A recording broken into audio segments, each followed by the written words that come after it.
is yours. The world is yours. It's mine. Whose world is this?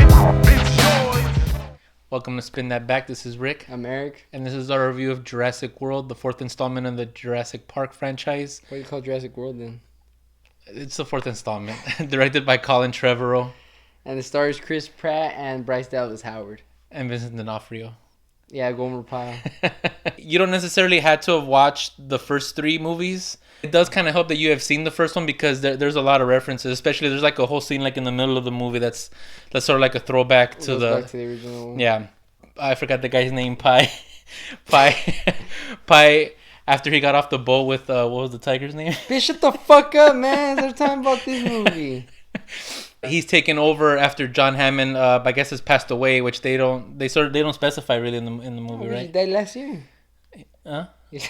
In real life he died. So John Hammond is left this company to him, and now they like the park that I guess they envisioned in the original one Finally open. It's like fully functional. Yeah, it's fully functional now. So yeah, since the events of the first one didn't let you know that hey, having fucking dinosaurs is a very bad idea, but we're gonna go ahead and open the park anyway. Yeah, which is kind of weird because I mean I don't know if they had enough time in the movie to get into it, but they never really got into the specifics of how the park still managed to open even after the disaster of like the first three movies. That's what I mean. Going into it, it's like fuck, like that already doesn't make sense. So at this point, it's like all right, well. I know some of this shit ain't gonna make sense anyway, so I'm just gonna go watch the movie. Yeah. So they've been left the task to engineer a brand new dinosaur, which would be a new attraction to the park. He just breaks out and then it all goes to shit. Yeah. So through some twists and turns, obviously, like everything goes ape shit, and the dinosaur escapes, and so it's pretty much, I guess, like kind of like a horror movie, like a horror movie chase movie. Kind of like Godzilla. Yeah, a little bit. So that's pretty much what the rest of the plot of the movie takes place in. Chris Pratt was awesome, especially me being like a Parks and Rec fan and being a fan of his for like a lot of years now.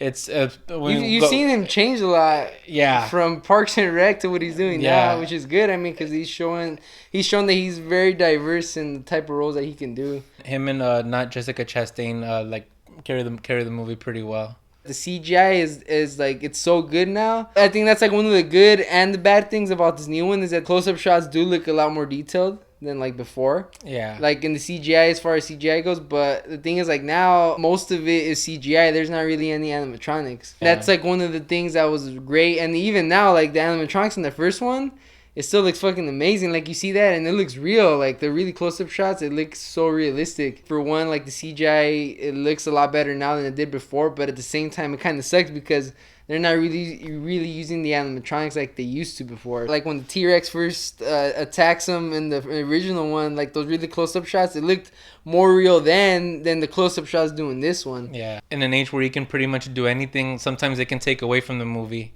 Because it just doesn't look as believable as it used to when you had to make things look real. Yeah. I mean, all that aside, the action is really well done. The final fight, which we won't spoil because there's some nice surprises towards the end. We'll get some of the cons, like kids. Yeah, the kids. Like there's always like the kids that are getting in the way. Not Jessica Chastain. The nephews show up at the park, and there's like a whole subplot with her nephews. As they get caught up in the park as like all this shit is going down. And for me, I just thought like that whole subplot was just totally unnecessary. Like you could cut that out of the movie, and I don't even think it wouldn't take away from the movie one bit. At least that's just the way I feel about it. I know they're trying to have like that sort of attachment with one of the main characters. You're giving her a reason for chasing them down through the park. You know, they're trying to bring like that emotional element to it, but it just wasn't even there for me. There's like this whole thing like with their parents getting divorced, and like next thing you know, like the younger kid is like crying because he says the parents are gonna get divorced. And I was like, where the hell did that come from? Like he was like excited in one scene, then all of a sudden like now he's thinking about his parents getting divorced. That's kind of weird. They cut back to them later, and then like that whole subplot is like gone. That has no impact on the shit that's going on. Yeah, some of the attractions in Jurassic World just sort of seem like really impractical. There's like the ones where like they're going down a river and there's like dinosaurs like swimming alongside of them. Shit that doesn't make sense when they're in that little hamster ball. They get like full control of the hamster ball. I'm like, why the fuck would you? Especially kids, like kids are fucking stupid. They're gonna go and start doing dumb shit. There's like the restricted area, and of course this dumbass like, oh, let's just fucking go in the restricted area. Yeah. And then that's right around the time when the fucking big ass dinosaur escapes, and then Bryce Dallas Howard running in high heels the whole fucking movie. Yeah, I don't know. Damn, she has skills in high heels, I guess, because I mean, you really do see her running in the heels. Yeah, she's running like in at some point, but it's just kind of hard to believe that she would like the whole movie, the entire movie. Yeah, but I don't know. Maybe that's just like nitpicking. If you love the first Jurassic Park, you'll probably dig this one too. It's a fun movie. Don't listen to our complaints too much. I still had fun at this movie, and I give it 60% of the time it works every time. That doesn't make sense. Yeah, whatever. Yeah. Let us know what you think. Hit the thumbs up button, subscribe, comment, share, and we'll catch you on the next one. Play me at night, they won't act right. The fiend of hip-hop has got me stuck like a crack pipe. The mind activation, react like I'm facing time like Pappy Mason. With pins I'm embracing, wipe the sweat off my dome, spit the phlegm on the